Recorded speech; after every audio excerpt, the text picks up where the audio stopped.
Hi everyone, it's Icelina. This is a bit of a heavy video, so please bear with me while watching this. I wasn't sure if I wanted to make this video, however, with everything and everybody coming forward through the child grooming and through all of these and just being brave and vulnerable and open, I feel like it's my job as someone who has experienced this stuff and as someone who is brought up when people are talking about the grooming on the site that I share my story, because I think in these situations it's so important to have every single detail correct, because the single inaccuracy can completely misconstrue a situation. So I just want to make sure that everyone knows what really happened and just kind of gets why I am the way I was, why I was the way I was, I should say, and why I am the way I am today. So I'm gonna hop into it. Yeah. So at this point, I was just like so confused, and I was just kind of joking around. I was like, "Oh, you look like Jesus," and then he was like, "Oh, okay. Do you want to be my son?" And just saying things like that. That was like low key, like borderline, like actually no, it just was weird. It was really weird, to be quite honest. And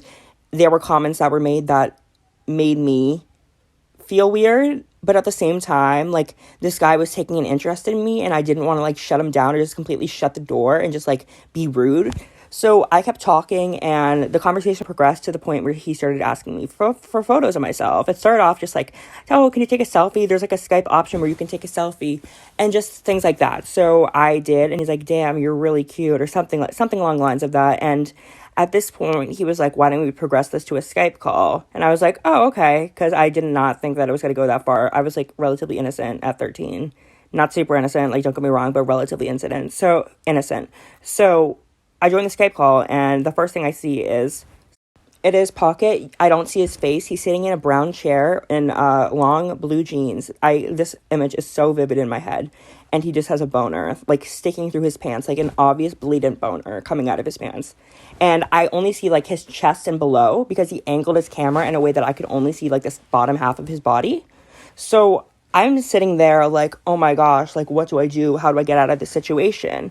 But at the same time, I was just so confused. And he's like, let me show you something. And I was like, what? So he proceeds to start unbuttoning his jeans and starts pulling it down, and he's in gray boxers at this point. And I am just absolutely mortified.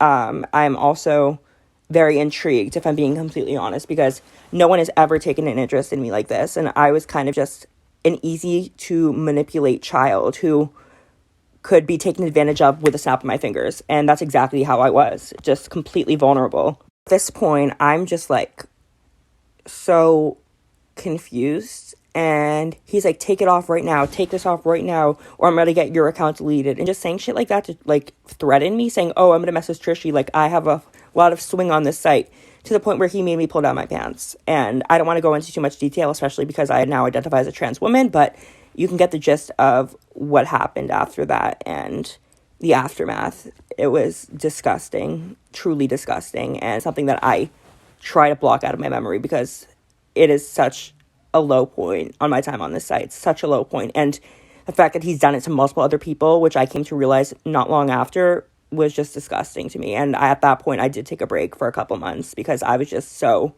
overwhelmed. This next incident was one that I think a lot more people know about, and that's the Sir Dragon incident. When the whole Sir Dragon incident went around, I was antagonized, essentially. I was told I was in the wrong. I got my account deleted. Like, people reported me, and my account got deleted by moderation. I was so desperate. My loud, obnoxious ways, my spam posts, it was secretly a cry for help, if I'm being completely honest, because I was scared, because I knew that if I did come forward, no one would believe me. Not a single person.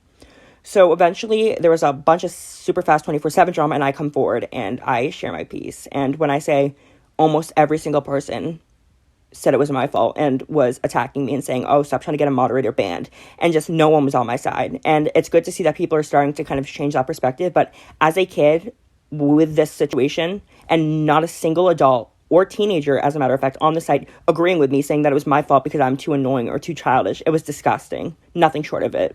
Sir Dragon added me on Snapchat. This was like 2018, I want to say.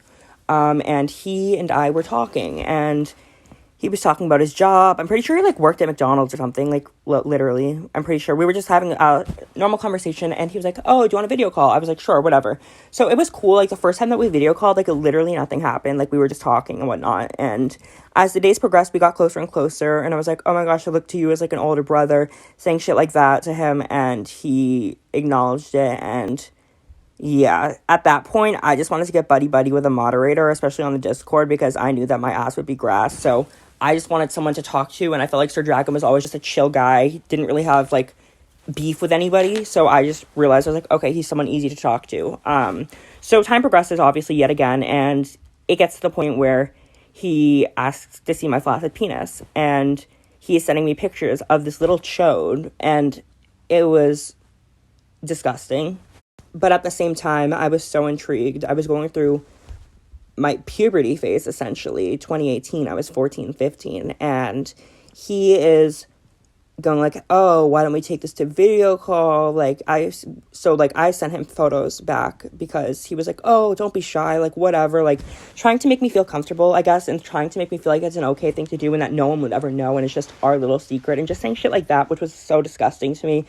And so it gets to the point where we go on video call, and he's asking me to do all these things, literally getting on my hands and knees and fingering my butthole. It's so fucking disgusting to think back on, that someone would even dare say that and ask that to someone who is fucking 15 years old. 15. And what really infuriates me is how everyone on the site acted at this time. If I said anything, my account would be permanently banned, and nobody dealt with it. Nobody addressed it, and it was condoned. It was accepted, and to me, that's absolutely mortifying. And what's even more mortifying to me is that me, as a teenager, was getting the short end of the stick. I was the one who's getting told, "Oh, you're doing this wrong. Oh, you're too loud. Oh, you're too annoying. Oh, don't gaslight people. Oh, that's not true." No one believed me, and it's great to see that moderation and people are taking action now, and that Sir Dragon's account is locked now, but I just feel like there was so much that could have been done, so many steps that could have been taken, and so many people knew about the situation. And not only moderation, but other people on the site, they could have stepped up and said something, tried to defend me, but nobody did. They just kind of let me just sit there and like die alone in a hole. That's legitimately what it felt like. I felt like I was getting buried alive and just slowly losing air. And it's just a terrible feeling, truly terrible. And no one should ever have to go through that. I was always seen as this loud, obnoxious, rude person on Swooper, but in all actuality, like, it was a cry for help. I needed someone. I needed something. I wanted attention to take away from all the negativity and just gross behavior, and I thought that me being a prankster and a troll could be a facade for how I really felt, and that people like this who just were able to roam freely, moderation knew about this situation. Even after I came back as Gabby, moderation still knew about the situation, both Discord moderators and Swooper moderators, and not a single person. And then right when I commented on Discord, someone screenshotted it and sent it to Trishy, and right away Trishy messaged me saying, "Hey, I saw this. If you want to talk about it, it's fine." And she literally locked Sir Dragon's account immediately, which meant so much to me. And it's so good to see that my voice is finally being heard and that we're moving forward. And it might be a long way to go, and I think a lot of people realize that, but we are making so much progress.